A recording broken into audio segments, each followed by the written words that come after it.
I Okay. see Zaria. Zaria, you've been here for so many things. I appreciate you for being at so many of our events. Glad to be here. Hey, Michael. Um, and Arnita's here, Phyllis. See, I'm trying to scroll. Amani and Trina. Good morning, y'all. Good morning. Good morning. How is this will be a free for all as I'm asking, and I know the answers are going to be a free for all. But how are y'all doing this morning? Somebody chime in. Doing great.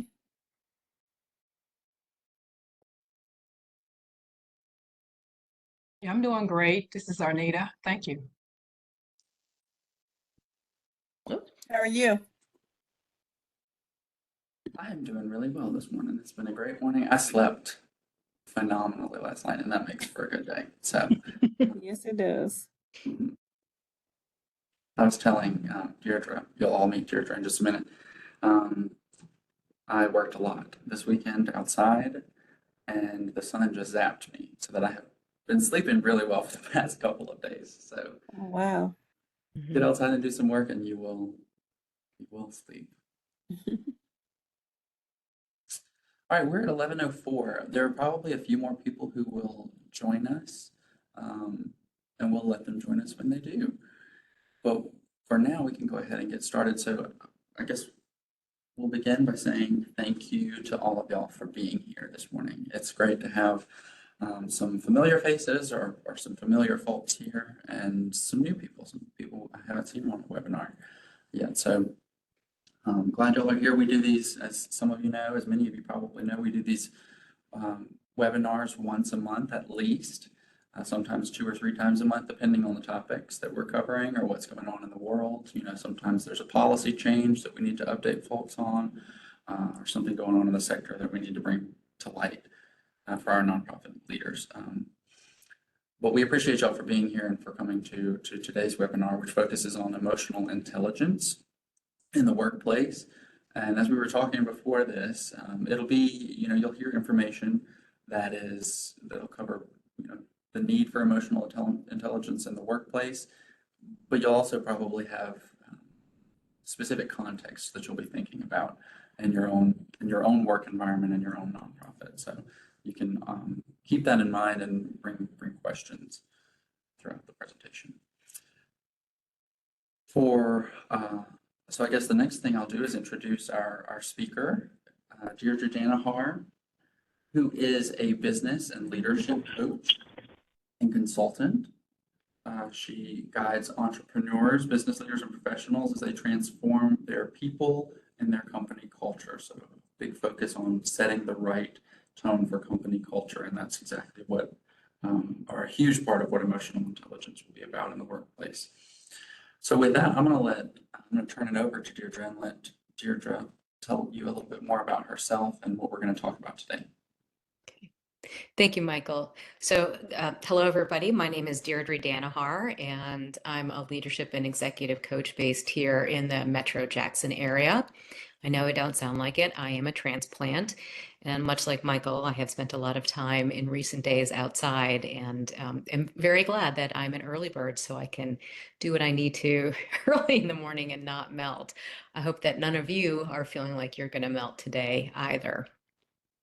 I come to the work that I do through being a social worker and having a degree in public health. And I spent the majority of the early part of my career working in nonprofit organizations, starting way back in 1988 when I first ventured into the field.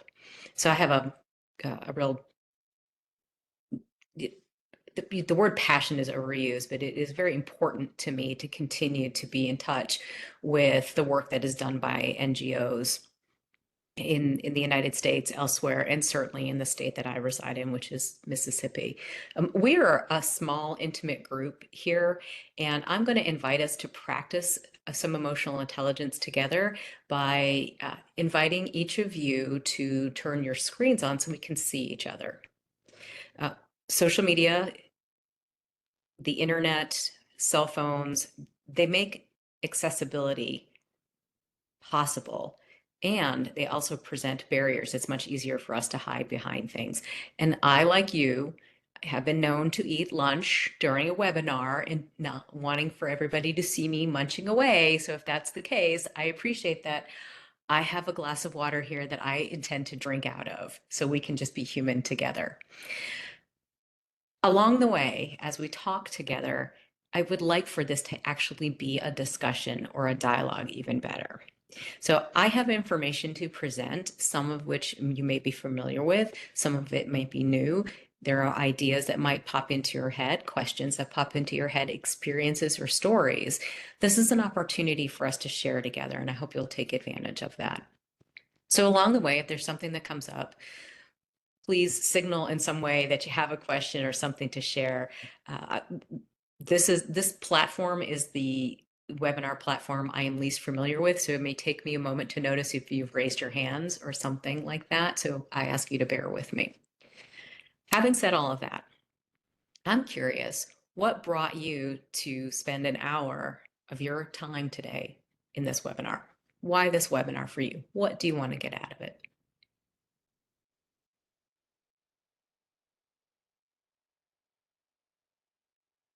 This is Trina Robinson. I am the Director of Advancement from St. Gabriel Mercy Center in Mount Bayou.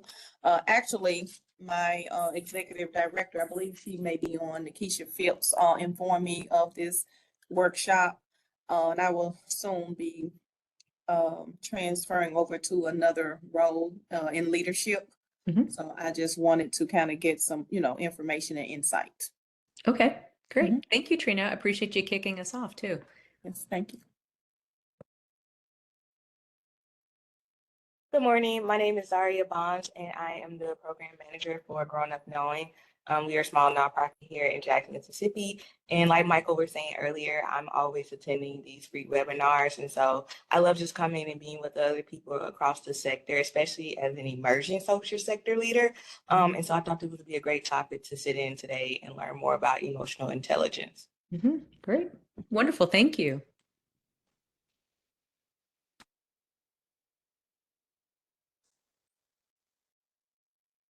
So good morning, everyone. I am new to these trainings. My name is Amani Washington. I work for the National Council of Alcoholism and Drug Dependency of the Central Mississippi region.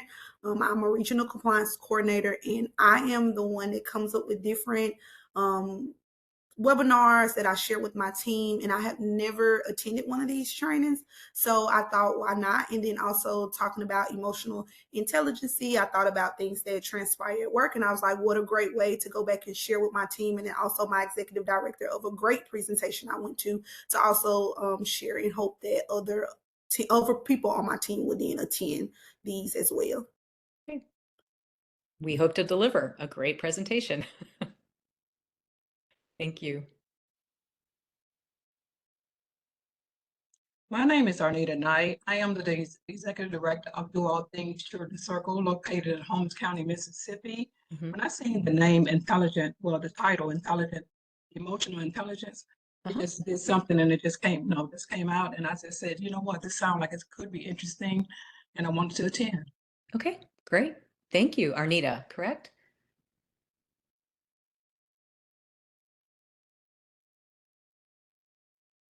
Anybody else? Yes, Arnita, that's it. Okay, great. Thank you.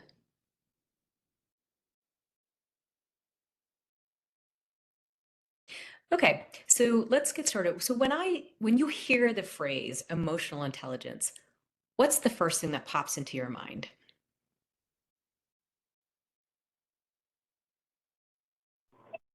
Feelings. Humans.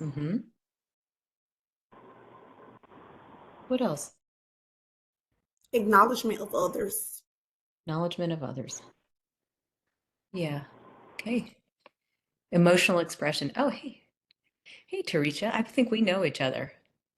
I know your name.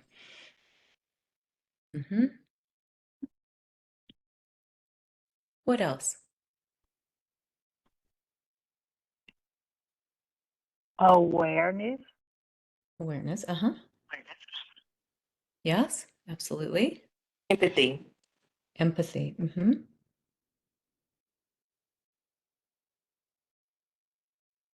Yeah.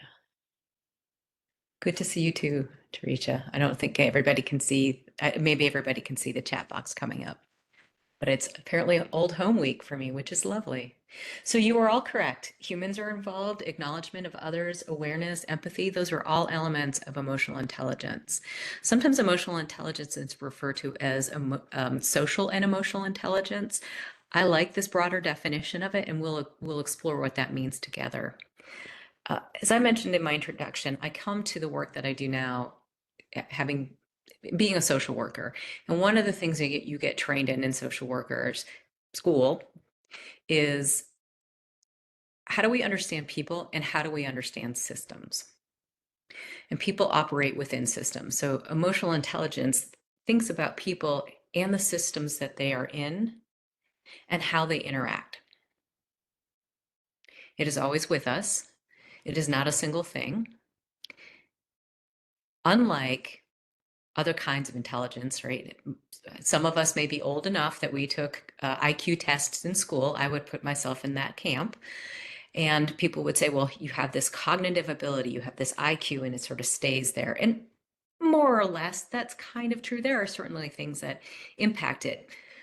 But a difference between emotional intelligence and other kinds of intelligence is that you can develop it over time. It tends to grow over time. And sometimes the way that emotional intelligence shows up, we refer to as wisdom, right? The people who just know how to connect with others and convey information. That's an expression of emotional intelligence. In the work that each of you do, we have to do that. We have to understand the system that we're operating in. We have to understand the needs of others. We have to be able to connect with a wide range of people in order to get things done. This is the fundamental reason why I think emotional intelligence is important. Okay, did I see a raised hand, Nikisha? And did I pronounce your name correctly? That's correct. I'm sorry. I was waving at someone passing by. Not a problem. I love that you did that. That's another expression of emotional intelligence is acknowledging people. I'm always going to ask about names because I believe names are really important. And to try that on for size, my full name is Deirdre Modeste Sheramukshness Danahar. And that usually stops most people in their tracks. And the reason I shared that with you is emotional intelligence became very important to me as I was growing up and recognizing that many of the people in my family, including myself, had a foot in more than one world.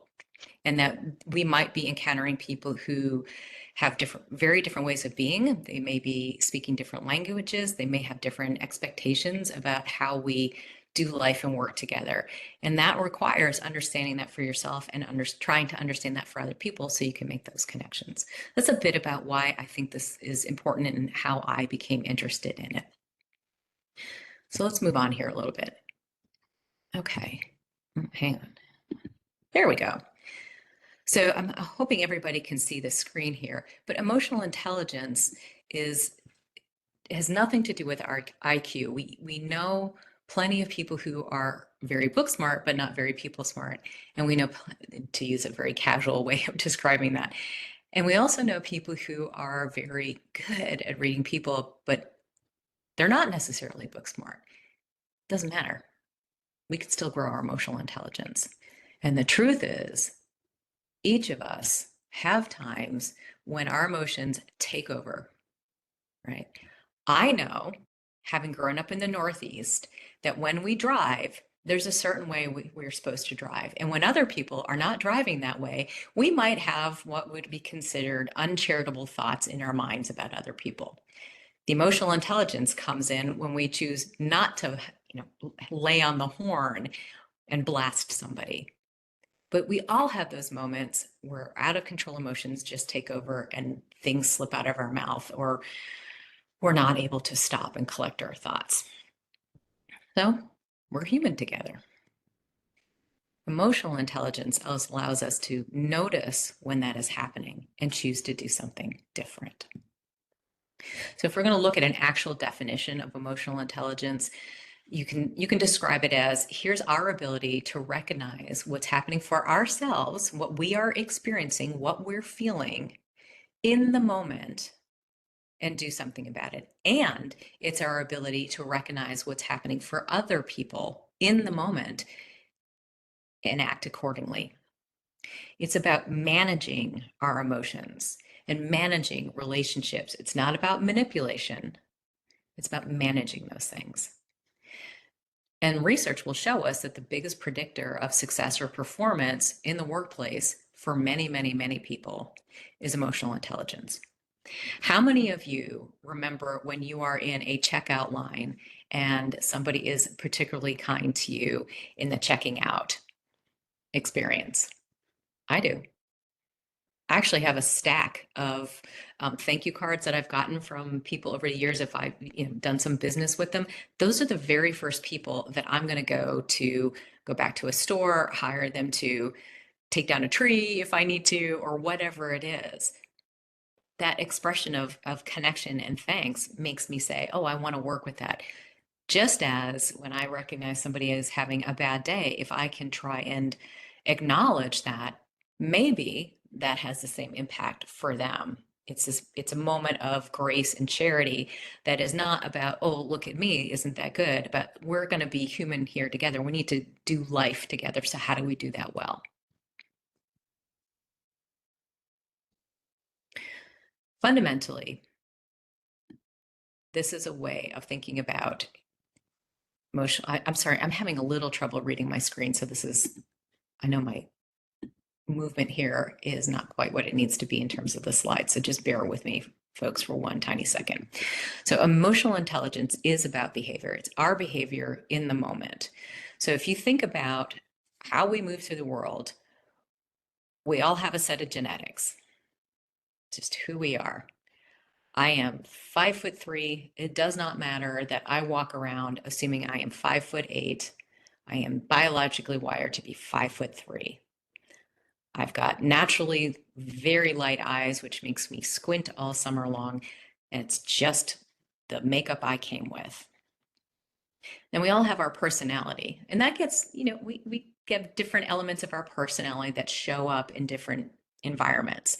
But if you put together our genetics with our personality and put that in a behavior, in an environment, we're going to have certain behaviors, right? We don't show up exactly at work like we show up at home or with our family or at our houses of worship or whatever else it is we do in community. So you put a person in an environment and you get a kind of behavior. Well, work is another environment. We might react really differently in a meeting where we know everybody and we feel like there's permission to be upfront, to say, I don't understand, I've got a different idea, that we can have a more robust, candid conversation. If the environment says, yes, do that. When somebody says, I disagree, or I see this very differently, or I don't understand what you're saying, we might have a very different reaction than if we're in an environment where that's not okay. And we see that there's something that needs to be addressed, but we don't feel like we can bring it up. That's an entirely different behavior. And we're making judgments in the moment about what do we do or not do.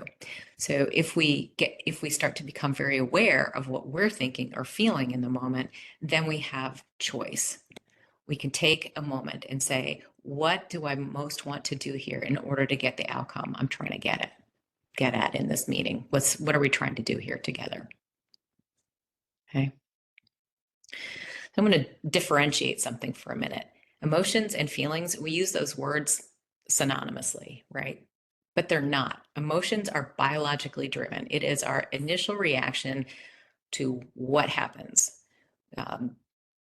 It's what we do. And the tricky thing is we can have the same biological, physical reaction to something and describe it with two different emotional feelings terms, right? So if my heart is racing, I'm breathing less deeply than I might normally, I get a little flushed in the face, and I'm all amped up. I could be excited or I could be nervous. It's how I interpret that moment. So thoughts drive our feelings. So there's something that happens, we react unconsciously, that's an emotion. The way we think about it is our feeling. So they're separate but related. And that happens like that. So the trick is, do we pay close enough attention to what's happening to ourselves and to other people in the moment to allow us to say, oh, here's how I am interpreting this.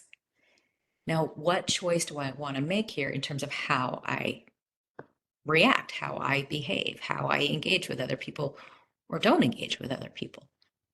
That can be another opportunity choice that we make. All of this probably sounds very familiar. Yes, no? I think I'm seeing nodding heads. Okay, so we're going to keep moving it along here. So along the way, again, reminder, if you have questions or stories or want me to clarify something, please let me know. There are many ways of thinking and talking about emotional intelligence. The most common one is what's called this 4-quadrant model. And this comes from the work of Daniel Goldman. He popularized the term emotional intelligence back in the late 90s. He published a book called Emotional Intelligence. And so this model, these 4 quadrants, is based on his work. The first quadrant, which is up this upper left, is what are we aware of about ourselves? So self-awareness. So how well do we tune in to what's happening for us in the moment? And what does that start to mean for the performance we have, right? And then what is it that we do to manage the reaction we're having? So self-awareness might look like gut instincts. Anybody ever act on instinct? You know, your intuition says do this or don't do that.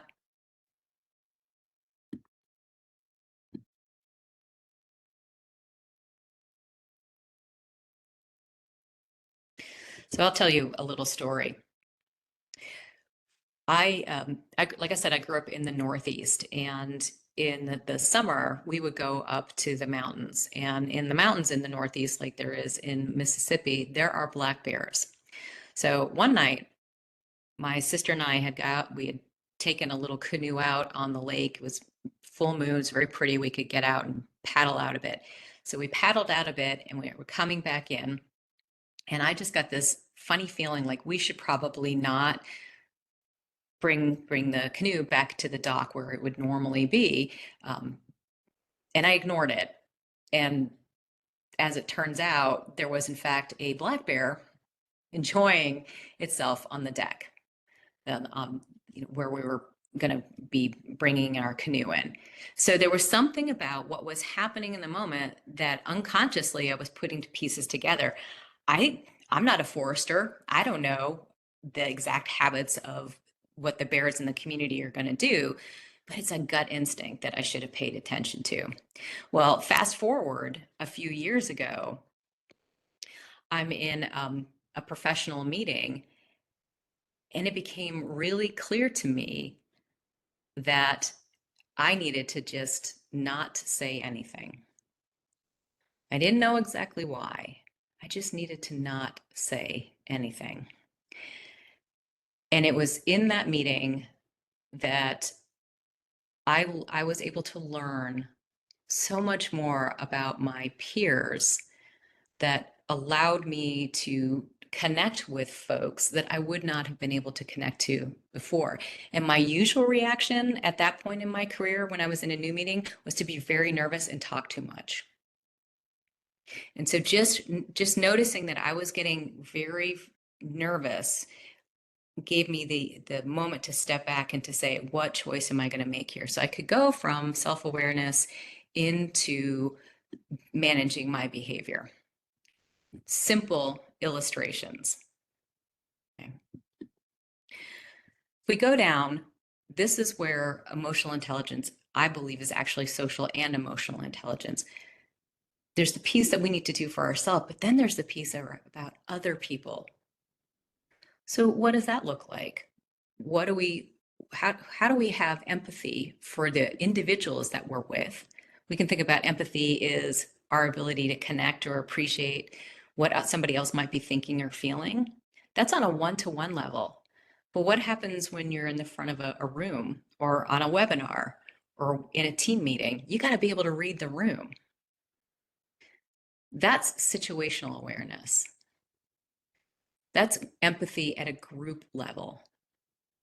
That teases it out a little bit more. And then there's this thing that we have in the work that we do, which is service orientation. How do we not only understand what the needs are of others, how do we begin to anticipate them and meet them ahead of time? Oh, now it's a little more granular. Okay.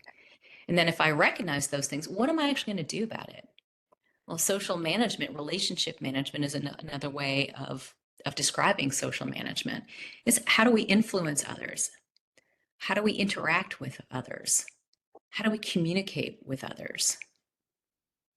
When we're doing the kind of work that you do, what's the vision for if your work was wildly successful and we no longer needed the organization that you represented because you were so successful, you solved the problem. How would you be able to describe that to people? What's that vision?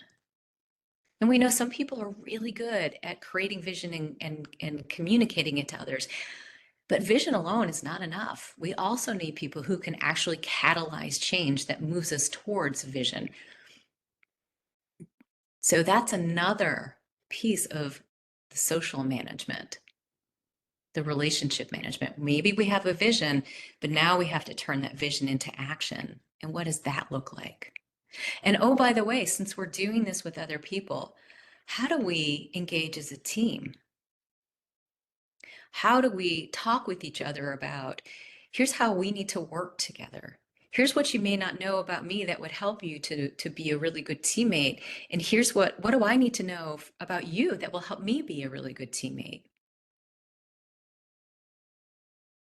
If you're leading other people, how do you coach and mentor and develop them? That's an emotional intelligence skill that falls into that social management or relationship managing skill quadrant. Okay?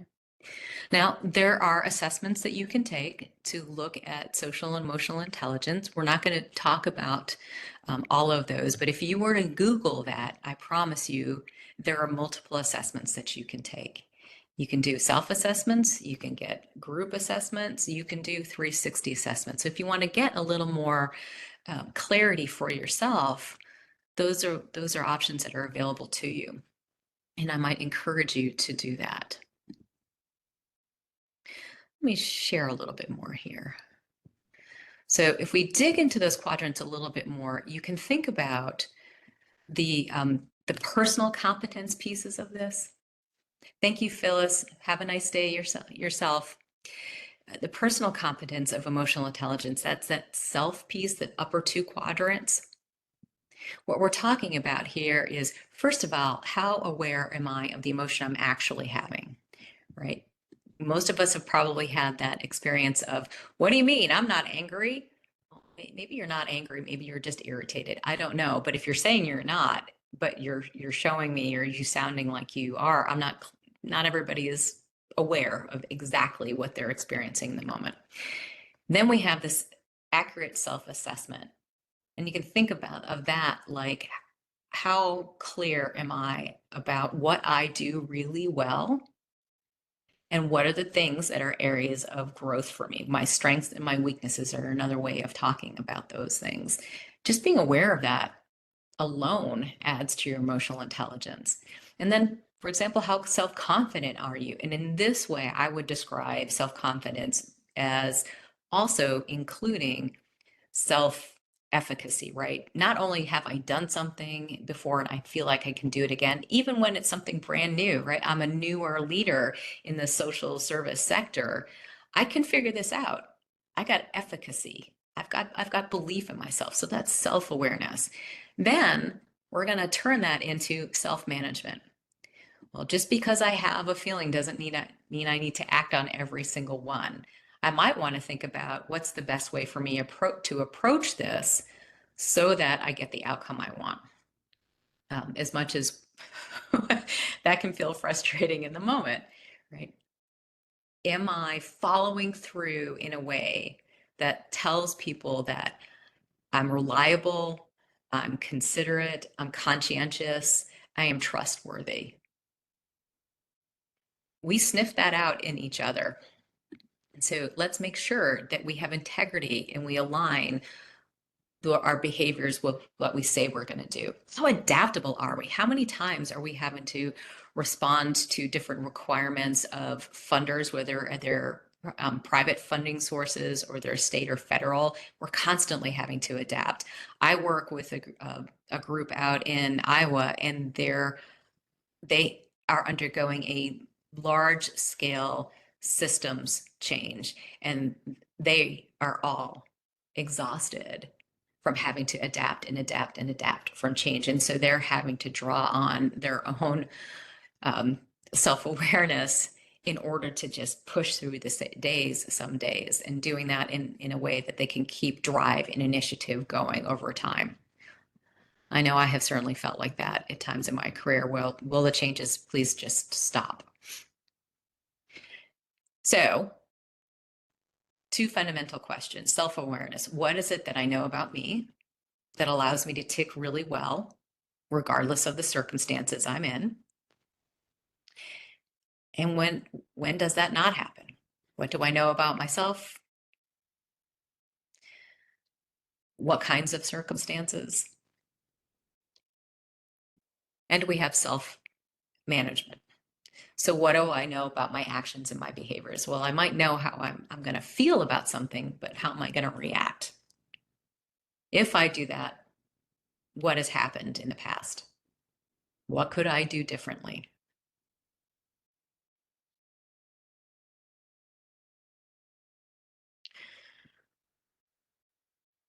So this is Ursula Burns. She was the former CEO of Xerox, and she, I think, was the first woman to lead the Xerox company. And she was very no nonsense, very hardworking, just very, very interesting woman. And when she talked about the work that Xerox did, she was very clear that we are a bunch of human beings trying to do work together. And so this quote around people remain human, and if you're having a bad day, it's okay. You just can't take that out on other people. So if you are cranky, everybody gets to be cranky. You just can't be disrespectful of others about it. So what I like about this is not a call to say don't have your feelings. It's just manage the feelings. So then we have the social part of emotional intelligence, social competence, and that's the lower two quadrants. So what we're looking at in terms of social awareness is empathy. We talked about that before. That's a kind of one-on-one experience. Service orientation, right? How do I begin to understand the needs of others?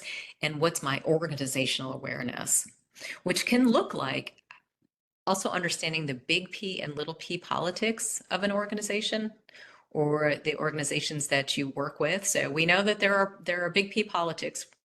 We all experience those, especially if you get state or federal funding. And then there's the sort of the personal politics of how things actually get done. What are the processes? Who do we actually go to get questions answered? Is a good resource. That all falls under that social awareness. And then if we think about the relationship management or that other quadrant, now we get into these other competencies of how is it that we actually influence other people, especially when we don't have a direct line to them. It's somebody who we perhaps sit on a planning group with or a coalition. What do I start to understand is important to that person, to their organization, so that I can share information to try and influence them? That's part of what we do when we're leading, is influencing others. Not manipulating, but influencing. How well do we communicate? So you heard me say my name before. English was not my first language, and it was not the only language in my home. So we had to pay really close attention to how is it that we communicate with others? What might be the normal way we would communicate in my family that is very, very different than when we went outside of the house? That's a whole new world. How do we develop others? How do we pour into the next generation of leaders? How do we pour into the interns that come and spend time with us? What does that actually look like? It's also some implication of mutual accountability. If we're going to try and develop others, influence, have good communication, we need to be really clear on what is it that we're here to do together? What's your part of it? What's my part of it? And how do we hold each other accountable to doing that? My experience is we often just keep that in our heads and we don't necessarily have a dialogue about that, right? Where we're trying to have shared understanding, shared meaning. Well, that's a risk. Because if we're having those kinds of conversations and we're busy being people together, we could run into some points of conflict. Well, I don't really agree with that, or I don't understand why you need to write the report that way or do something this way. Well, okay, well, we can frame conflict of as a, well, that's telling us there's something important here we need to pay attention to. So how do we do that? How does the conflict become an opportunity for transformation? We're not just managing it, but we can actually come to a deeper level of understanding. Maybe we come up with better solutions, more creative solutions, more lasting solutions than we would have had on our own. But that requires being able to step back and to say, what do I understand is happening for me and what's happening for other people? Now, Zaria, am I missing something for you? I'm not sure what if there's a piece of paper and I'm not supposed to be reading it. Oh, no, no, no, it's not. Okay, great. Thank you for clarifying that for me. Okay, and so we talked about a change catalyst. We might have somebody who can create a vision, and it sounds great, and we all want to move forward. And then there's the person who figures out how to actually turn that vision into reality or working towards that. And then there's this thing called building bonds. And so the people who build bonds really well usually means they have connections with folks in very different places. If they work within a large organization, they might know people in 3 different departments or 6 different departments, and they have a good working relationship. Other people build bonds within their organization and in other organizations, right? Most nonprofits, we work in partnership with one another at some point in time. And so how do we build connections with people who are not in our immediate circle? That's building bonds. Okay. And then teamwork and collaboration.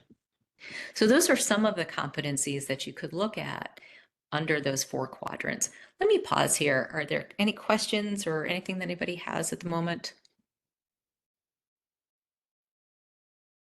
Okay, so let me keep going on here. Now, 2 primary questions with social competence. What is it that I know about you? What's important to you? How to react to things? What's going on with your organization? What do I need to know? And what do I have to do to have the best working relationship with you? What if we ask that question of each other? It might change the way we interact. It might confirm the way we interact. So we talked about empathy before, and empathy is very important. This is a quote from Jane Fraser. She is obviously the CEO of Citigroup. I thought her take on empathy was really interesting for anybody who works in an organization, because nonprofits are still businesses. We just pour our profits back into the organization itself. She defines empathy as listening to clients, being in tune with your talent, i.e. your employees. And if we do that well, we'll come up with a competitive advantage. It can help position us to do that work that we're trying to do and do it well, to have an advantage with that. That's a good idea. Instead of just trying to force things on people. I know myself, when somebody tries to force something on me, and certainly at different points in my career, it would, like, I hear words, but I'm going to tune this out. Versus, if somebody listened to me, if I felt heard, I was much more apt to be open to what they had to say. That still holds true. Then we have this thing called relationship management. So I have a question for all of you.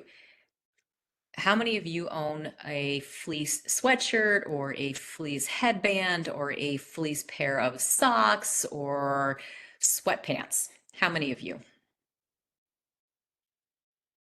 Okay, I see some hands. Okay, great. Me too.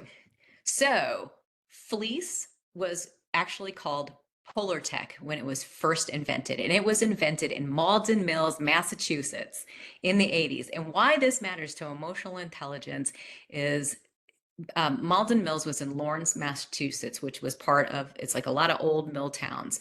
And there was not much happening there in the 80s. And the invention of Polartec saved that city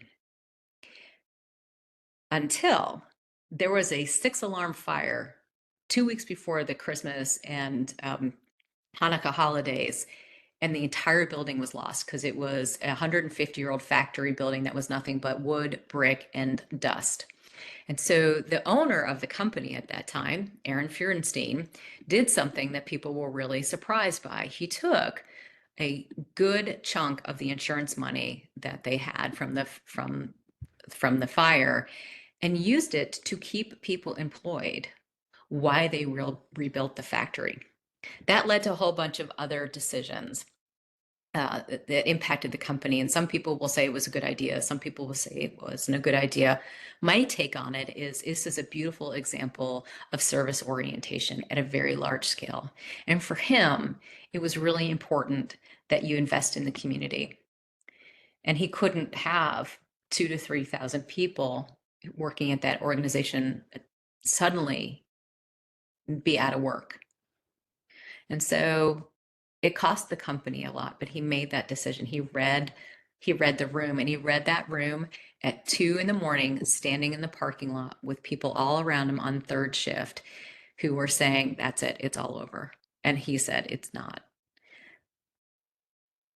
We may never be in a position to do something on such a grand scale, but each of us are and will be in the position to think about what is it that we could do for other folks to try and meet their needs. That is the whole purpose of a nonprofit organization.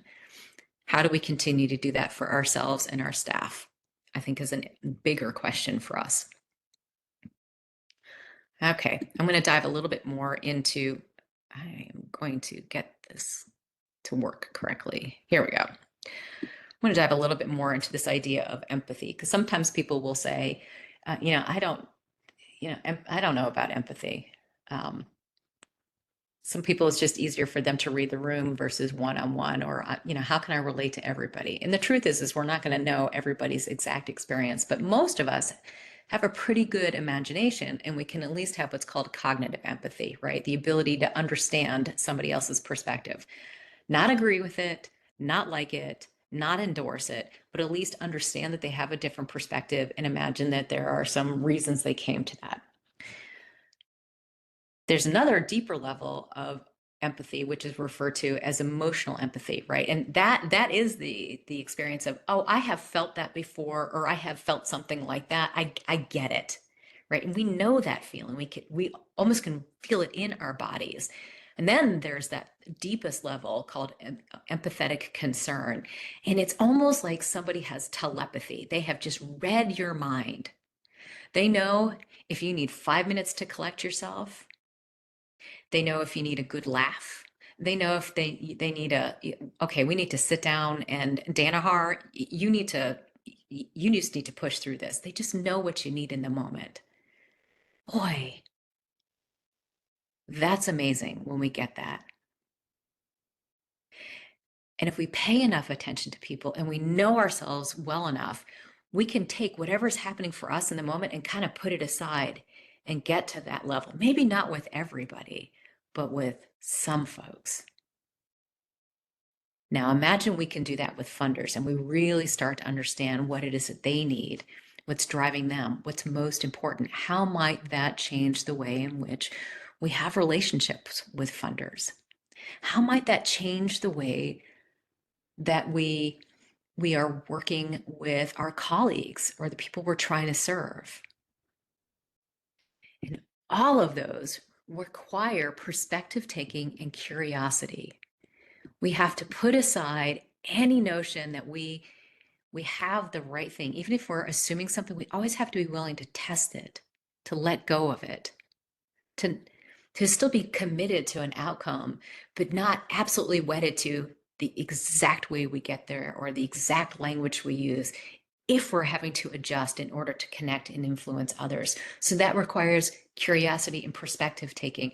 Ideally, people are doing that with us as well, but even if they're not, we can still choose to do that. Okay. So quick question here. What's your take on the impact emotional intelligence has on the success or failure of your organization or your work group?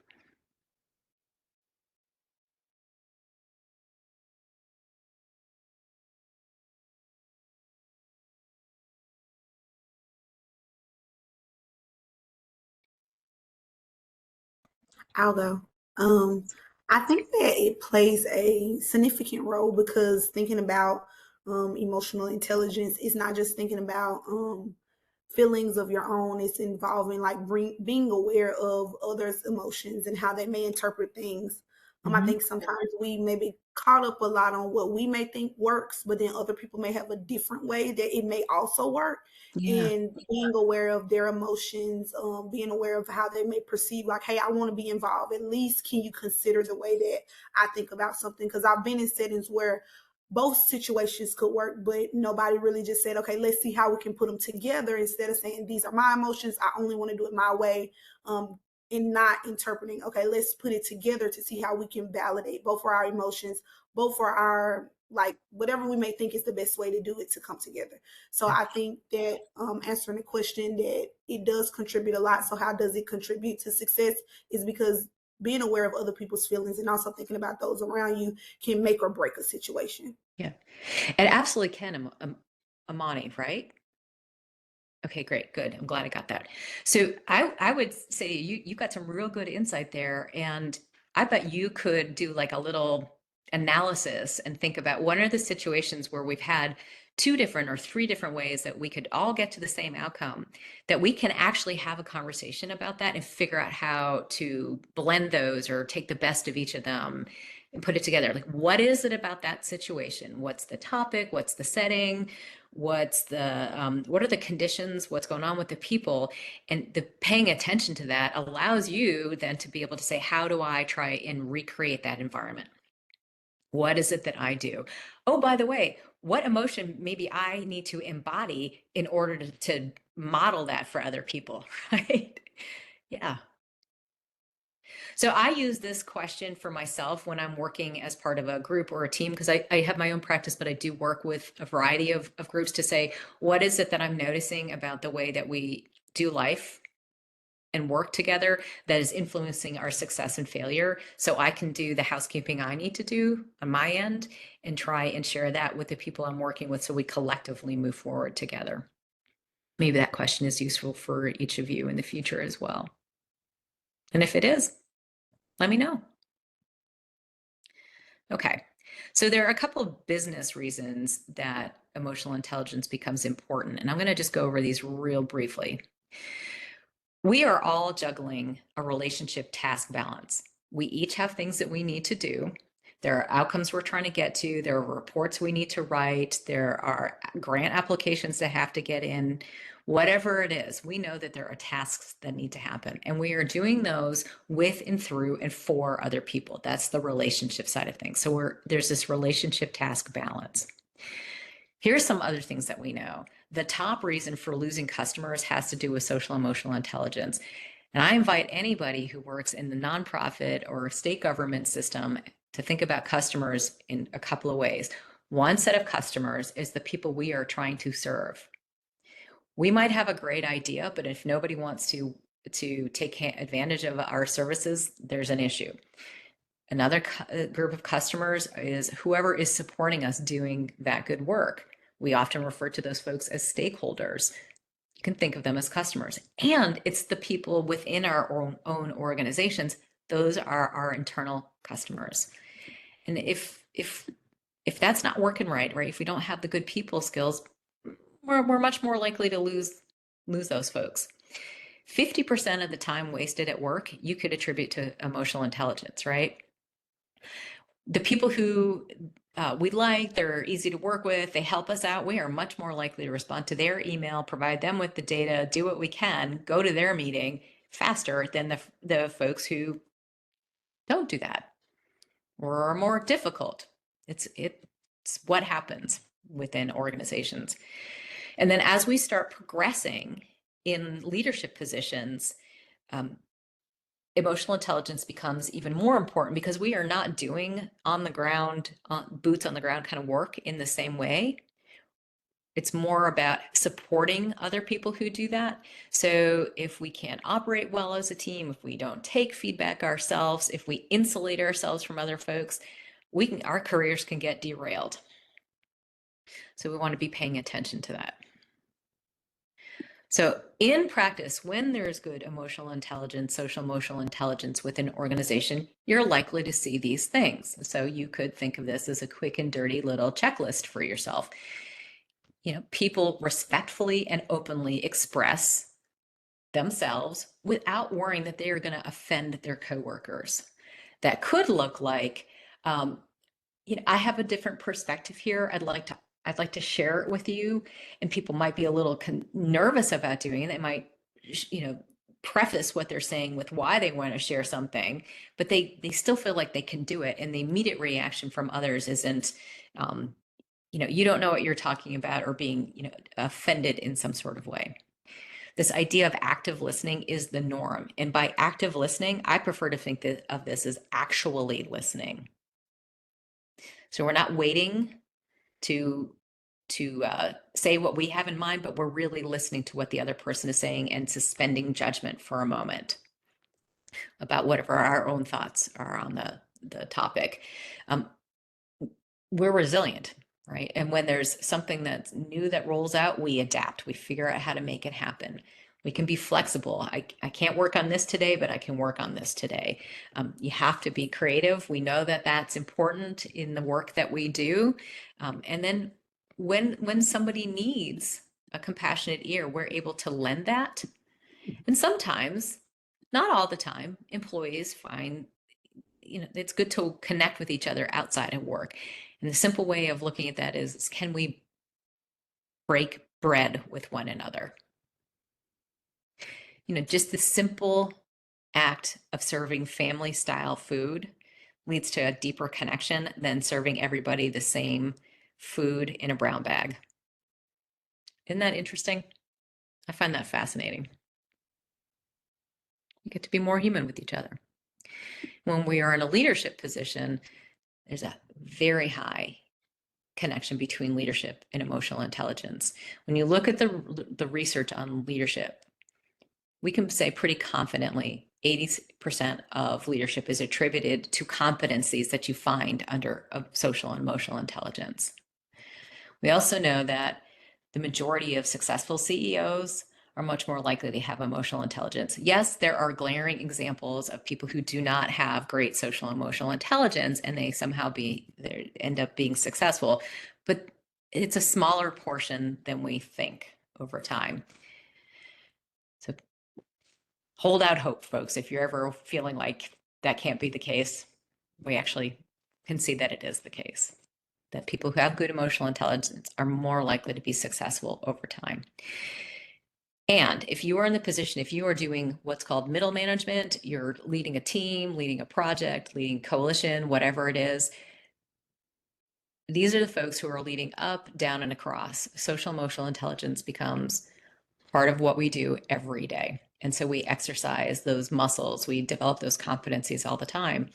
And we need to pay attention to that as we move along in our career, because we don't have to lead up, down, and across all the time. We're tending to lead down and maybe across a little. Don't use those muscles quite as much. The top issues that leaders face, and this is reflected in the work that I do as an executive coach, as a leadership coach, and as the organizational development work that I do, 75% or more of the time, yes, Teresa, that is absolutely right. Giving grace matters so much. Of the wonderful comment. Thank you for sharing that. 70% of the time or more, 75% of the time, 76% of the time, sometimes 90% of the time, the issues are on the people side. And so when you ask leaders what's important, they will say emotional intelligence. It's also referred to as EQ. Is a top challenge. We need to engage talent and we need to retain talent. And those are related to people skills. So what do you do? I know I'm kind of rushing through this. What do you do when somebody's not having a good day? Well, if somebody is not having a great day, they're focusing, it's a time sensitive goal, but they're coping, you just validate the person's feelings and let them carry on. You don't have to offer advice. If they're focusing on a time sensitive goal and but they're not coping, you don't need to engage. Just well, let me back up. If it is not time sensitive and they are not coping, acknowledge the person's feelings first, allow them to work that out, and then offer help. If it's a time sensitive goal and they are coping, then wait, let and come back to them. If it's time sensitive and they're not coping at all, help that person focus. Okay. Speaking of time sensitive goals, I want to be really sensitive about your time. And as you can tell, there's a lot to be said when it comes to emotional intelligence. So we will make sure that you get a copy of these slides. I'll share them with Michael and he can share them with all of you. So you'll have this information. Here's one final thought on emotional intelligence and donor relationships. If we connect really well with the people who are supporting our work, then we can help them connect their passion with a good business decision, which is supporting the work that you're doing. But that requires reading the room, reading ourselves, being able to communicate really well, and cultivating relationships. Those are all emotional intelligence skills. So there you have it. I'm aware that it is noon. You are all busy people. I appreciate your time and attention. I hope this was a little taste of emotional intelligence and how it might be interesting to learn more about. As I said, we'll make sure you get these slides, and I'm going to pause at this moment and just turn it back over to Michael. Thank you so much, Deirdre. That was really wonderful. I know I learned a lot. I took some good notes too. Deirdre, do you have maybe 5 minutes for those folks who wanted to stay and ask a couple of questions? We could field a couple, and for those who need Absolutely. to go back to work or start lunch or whatever. You can. Absolutely. Okay, so if for those of you who do want to ask a question, you're welcome to stick around for the next couple of minutes. If you need to go, thank you so much for joining us. And of course, we want to see you at our next one. We actually have a webinar on Thursday that is meant to review one of our member benefits. It's our Ross and Yerger insurance. So please feel free to attend that to learn a little bit more about that. And if you have questions from today's webinar, but you're not able to stay, you can email those and I can pass those along to Deirdre and we can make sure those questions get answered. All right. So anyone have any questions you want to jump in with or comments? I'm going to turn this off and we can have a conversation here.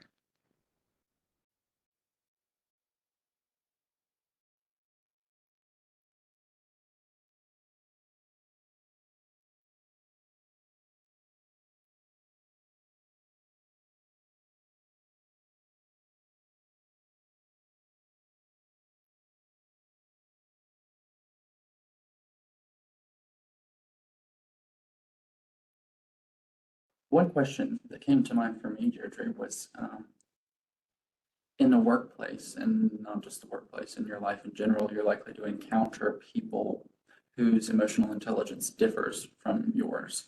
Yes. Both in style, but also the quality and the way that they've developed it over time. Mm-hmm. Do you have any thoughts on how folks can manage relationships where there's a differential between emotional intelligences and the people they're interacting with.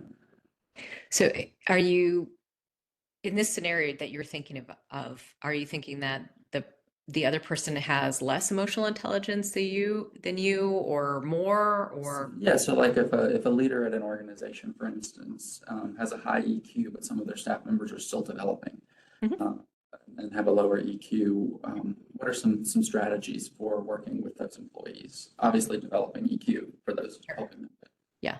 So the first thing I would suggest is the leader who has more EQ, more emotional intelligence, that they can do some time travel and think back to, well, how did I get to where I am now? If I'm working with somebody who is newer in the field, what is it that I wish I had known about the impact of the work that we do, the kinds of people that we're going to encounter, the pressures that we run into, that if I had known that, could have benefited me in how I think about the work and how I act when I'm doing the work. So trying to have that perspective taking and have empathy for the person. Where are they and how do I meet them where they are? And invite them to move forward. So that might look like providing some honest feedback about what is working or what's not working in how somebody's approaching a situation. It might look like asking the other person for their perspective on something. If the person doesn't feel like they're being heard, and maybe they're coming across in meetings as irritated, it might be that the other person is very likely to take everything on face value, and it's sitting down with that person and helping them begin to think about, well, that's what was shared at face value. Now, if we peeled this back, peeled this back, and so it's the what is it that I'm noticing in the other person, and where do I see that they could develop, and how would I have liked to have been guided myself, and what do I know about that other person that might guide them? So without giving a specific example, that's probably the best way I can answer that question.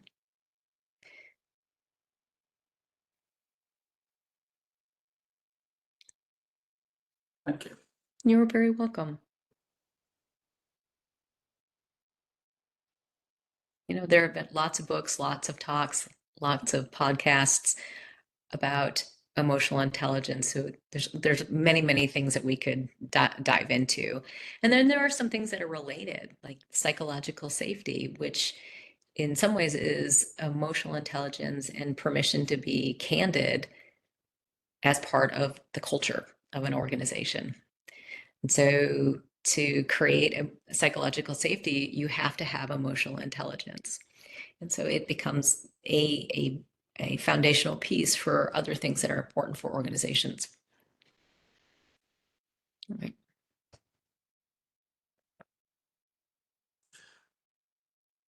So we're at 12:06. Just before we jump off, does anybody else have any burning questions or anything that you'd like to ask? I don't have any questions. I just want to say I do appreciate you sharing your information and knowledge with us today. It was very helpful and insightful. Thank you for that. Thank you, Ms. Trina. I appreciate your time and Yes. yeah, great.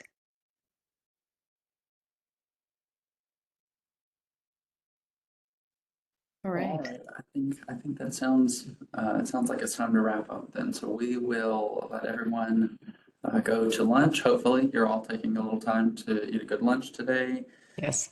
and then get back to work later this afternoon. So again, thank y'all for being here. Seriously, we appreciate it very much. If you have thoughts on topics for future webinars, whether it's something that's a follow-up to this particular topic or it's a completely topic altogether, y'all please let us know. As Jeffrey mentioned, we'll send a follow-up with the slideshow presentation, a little bit of information about other upcoming events and that sort of thing. And you're welcome to respond to that with any feedback or thoughts you have. So Okay. thanks for being here and see y'all next All right. time. Thank you. Take care.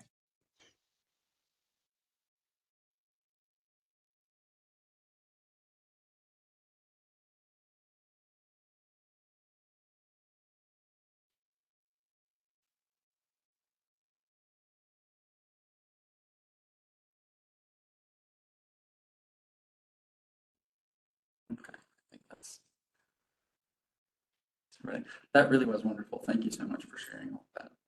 Oh, you're welcome. I'm glad it was helpful. There's, Very, very insightful. And I imagine a lot of the folks that were on the call benefit I hope so. in a number of ways. But the nonprofit sector, it's a highly emotional workplace in general because there's emotional investment in the work that you do. So Yep.